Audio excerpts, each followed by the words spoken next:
मातृशक्ति, युवा साथी और सभी बुद्धिजीवी जो दूर दराज से यहाँ पहुँचे हैं, सबसे पहले तो आप सभी को मेरा सादर जय भीम, जय मूल निवासी, जय भारत, जय संविधान।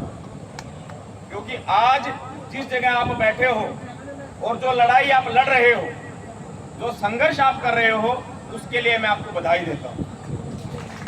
क्योंकि जो संघर्ष आप कर रहे हो वो संघर्ष करना आसान काम नहीं है।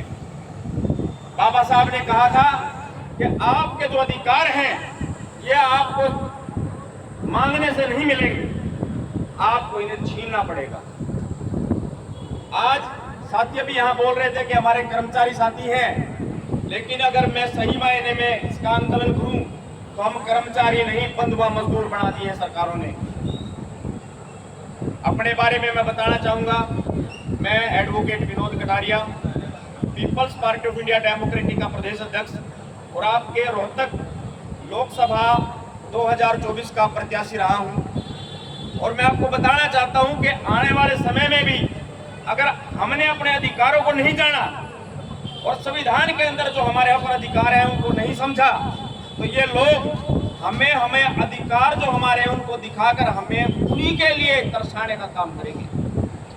आप ये सोच रहे हैं कि हम कौशल में चले जाएं, तो सोचने की बात यह है क्या कौशल योजना जो है वो हमारे हक के अंदर है?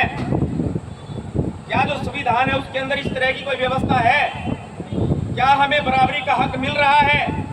अगर नहीं मिल रहा तो हम आज इतने मजबूर हो गए हैं, आंकलन कीजिएगा कि हम एक बंधुआ मजदूरी से छुटकारा पाने के लिए दूसरे बंधुआ मजदूरी की डिमांड कर रहे हैं। क्या हमें ये जिंदगी भर की व्यवस्था नहीं चाहिए?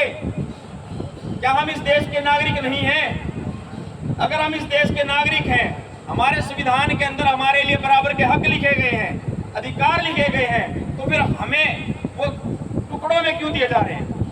हमें संघर्ष क्यों करना पड़ रहा है? कौन है वो लोग? हम मांग क्या रहे हैं उनसे? क्या हम उनकी गाड़ी मांग रहे हैं? क्या उनके बंगले मांग रहे हैं? क्या उनका खाना छीन रहे हैं? हम क्या मांग रहे हैं? हम मांग रहे हैं अपना हक, अपनी मेहनत, अपनी मजदूरी। और इस देश के अंदर 44 से भी ज्यादा लेबर कानून थे, लेकिन हमारी अज्ञानता के कारण हमने उनको नहीं पढ़ा और उन लोगों ने उनको बदल दिया।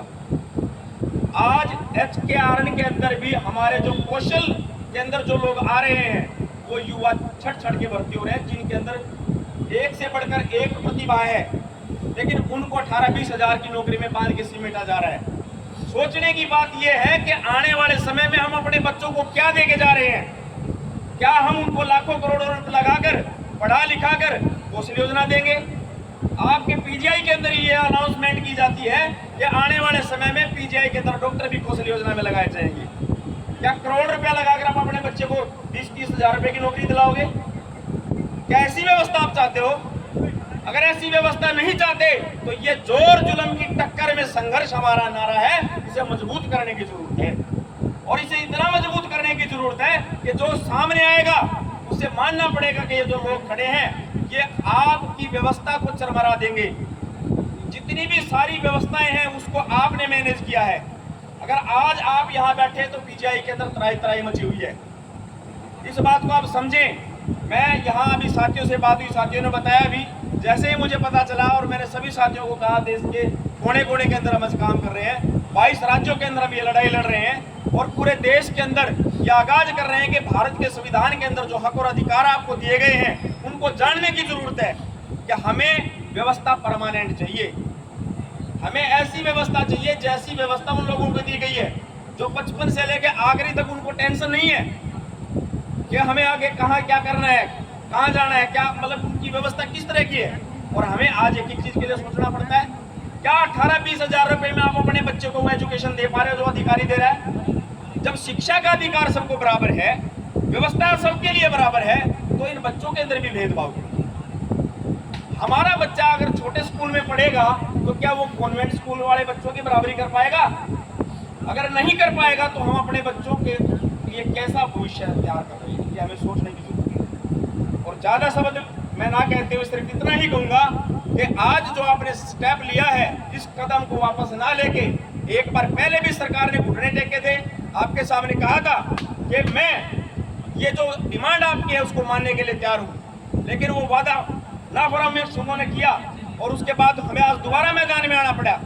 लेकिन आज मैं ये कहना चाहूँगा कि आज वो सारी चीज़ें जो हमने पहले कराई थी, आने वाले समय में उनको परमानेंट व्यवस्था होनी चाहिए। यही मैं अनुरोध करूँगा सभी साथियों से कि अपनी जो लड़ाई है उसको पूरा लड़ना है। जय भीम, जय मूल निवासी, जय भारत, जय संविधान। बहुत बहुत धन्यवाद साथियों।